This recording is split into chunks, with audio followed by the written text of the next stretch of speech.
Hey, what's up guys? Jack from Jaggy Sports here. It is that time again. NBA, NBA, NBA, all over the headlines.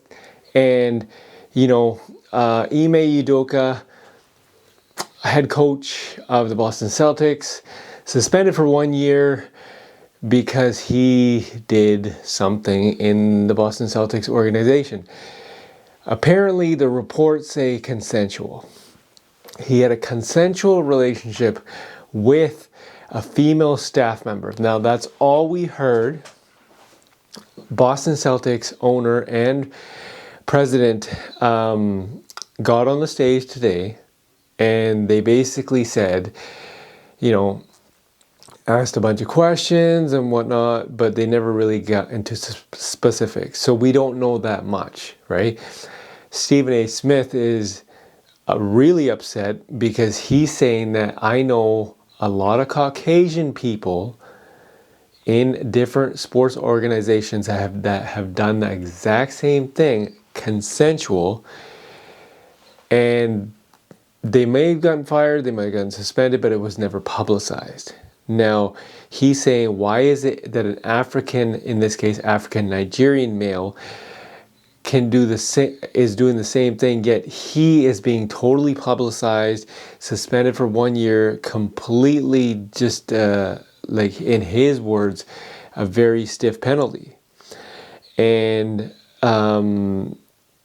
Malika Andrews, NBA Today host, is saying that why are we victimizing women? She got upset. Stephen A. Smith said, I'm not victimizing anyone. I'm going based on the report that said that it was consensual, yet the fact that they are not punishing the woman. They're only punishing the male. And Stephen A. Smith is saying, why is it that the Caucasian people that have done the exact same thing are not getting the same treatment, right? So you guys got to check this clip out. It was very heated today, very heated conversation between those two individuals, and the fact that Matt Barnes, now this is not publicized, he just shot a video in his car.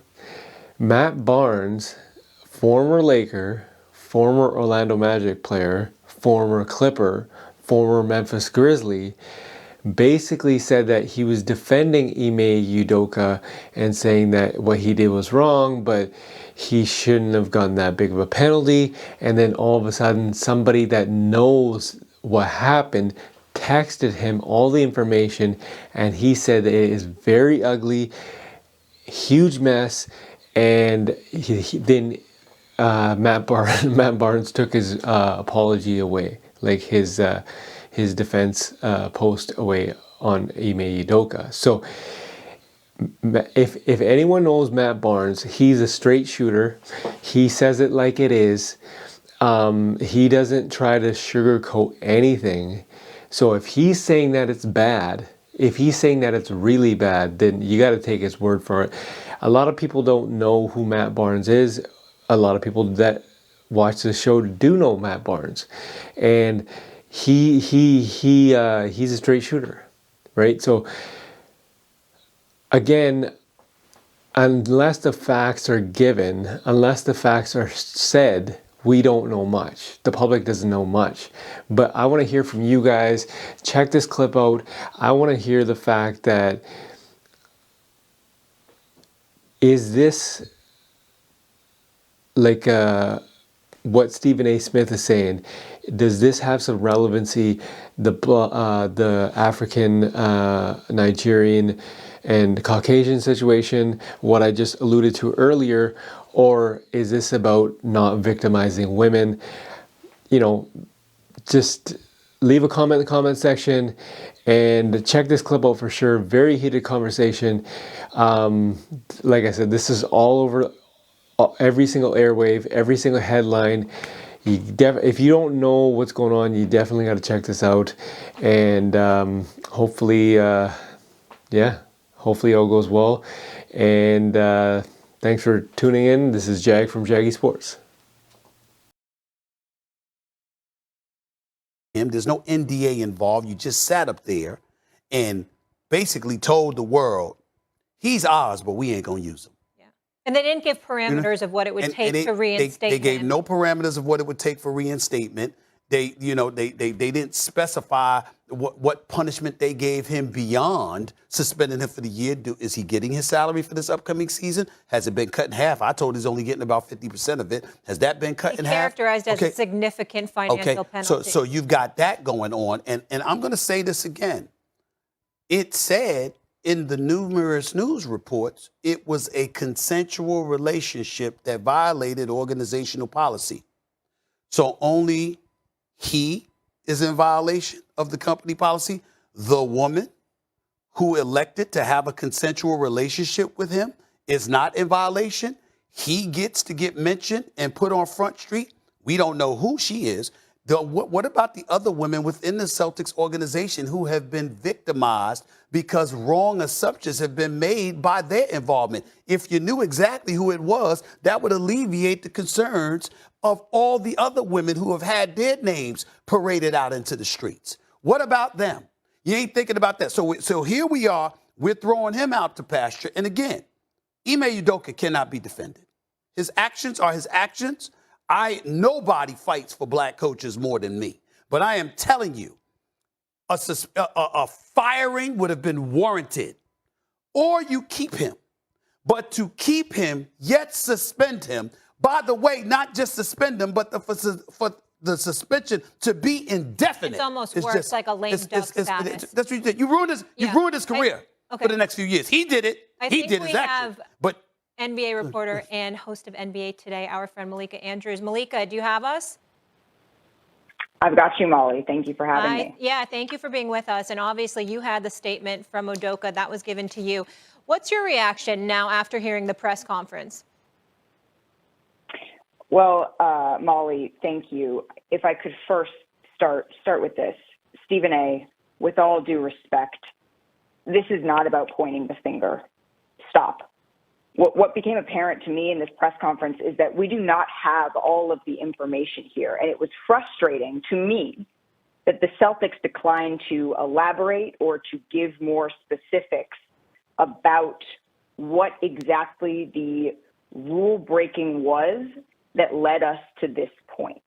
So that I just want to get that out of the way first. But to answer your question, Molly, I think what stood out to me, I think what stood out to me is that Brad Stevens, he was upset. That's what stood out to me about what he termed rampant Twitter BS is the word that he used, that women were unfairly dragged into this within the Celtics organization. You could see that Brad Stevens was visibly upset about this. And I also found that to be gross and unnecessary, that folks were bringing in the names and the images of women that is just not a fact, that was purely speculation. And so to me, that is what stood out. But the Celtics as an organization could have done more, and short of doing more ahead of this yesterday, they could have owned that responsibility in this press conference. I understand that there were legal parameters that they had to operate within for everybody involved, and I appreciate the fact that they brought in outside counsel and did a thorough organization, and I think that that is something that was clearly necessary in this situation. But the fact that it was able to go on all day, the fact that we are sitting here debating whether somebody else should have been suspended or not, we are not here, Stephen A., to further blame women. That is not why we are here. First of all, let me be very clear. I don't appreciate where you're going with that. I'm not blaming anybody but Ime Udoka. He deserves, the fact of the matter is, I've said he deserved to be fired if they were going to fire him. If you're not going to fire him, then don't fire him. My issue is all of this being publicized. The point that I'm trying to make is just like you're not mentioning. Excuse me. I listened to you. You're the one telling me to stop on my show. It ain't happening. Okay, that's number one. Number two, I've already said he deserves to be fired or he deserves to be there and handle it internally and privately. If you're not going to handle it privately, if you're going to publicize it in that fashion, then obviously it provokes everybody wanting to know, okay, well, who are the parties involved? When you have Amina Smith in Boston and other women pointing out the fact that there were women who were wrongly implicated in all of this, it's a disservice to them. I didn't come out with the report about a consensual relationship. I didn't come out with the report ahead of time leaking that they were going to suspend him for the year. They did that. And my point is, considering how pervasive this kind of stuff has existed in professional sports for many years, my whole point is that, excuse me, make sure that you handle it in the same fashion it has always been handled. You could have fired him, and then we could have speculated till the cows come home, but he's gone. But to keep him there, keep him employed, but in the same breath, suspend him for a year, then also that year is indefinite.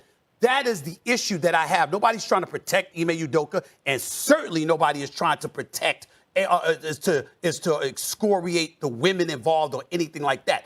I'm talking about how things of this matter are usually handled from an HR perspective, from an organizational perspective. That is not consistent with what we have seen throughout the years. That is the only point that I was trying to make. I'm not trying to attack anybody. And if anybody deserves to be attacked, it's Ime Udoka for putting himself in this position. I've made that very clear. I'm just talking about, you got owners and everybody else. They know the kind of stuff that's going on. You didn't say anything about anybody else. I'm not talking about you. I'm talking about them. They didn't say anything about everybody else all the other times this stuff has happened. But now when it comes to him, it's all over the place.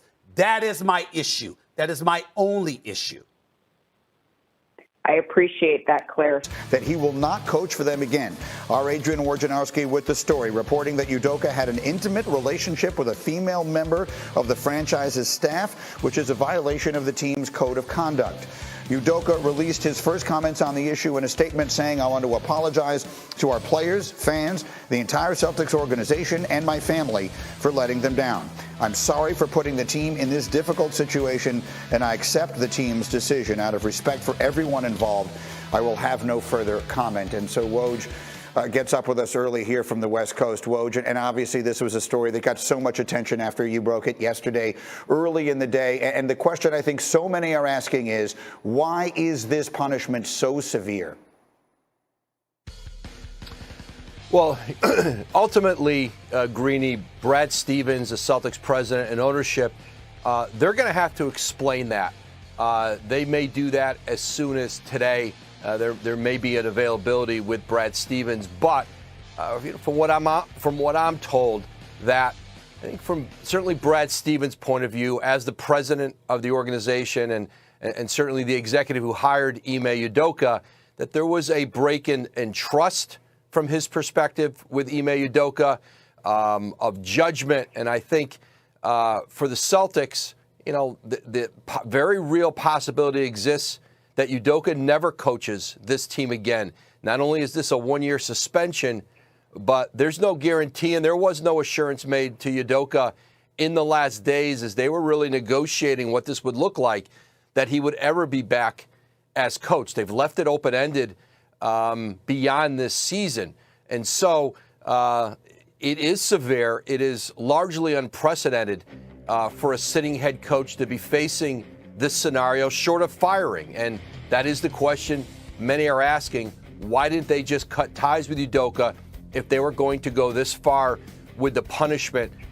Stevens is going to have to explain that, but there's no question there are many around the league and many who have believed in Udoka, who have thought very highly of him and certainly know the job he did on the court in the last year, who do have questions about the severity of it. And again, why didn't Boston just walk away from him entirely? It is worth reminding, I suppose, that in his first season as the head coach of the Celtics, they went all the way to the finals. And as of yesterday morning, they were the betting favorite to win the championship this coming season. We'll see how this impacts all of that. You mentioned Brad Stevens, who, of course, was the coach of the Celtics for several years before moving up to the front office last season. And so many will also ask the question, could he wind up being the coach again at some point this year? Greeny, my sense is that Brad Stevens' plan and commitment is going to be to support Joe Mazzulla, who we're told is going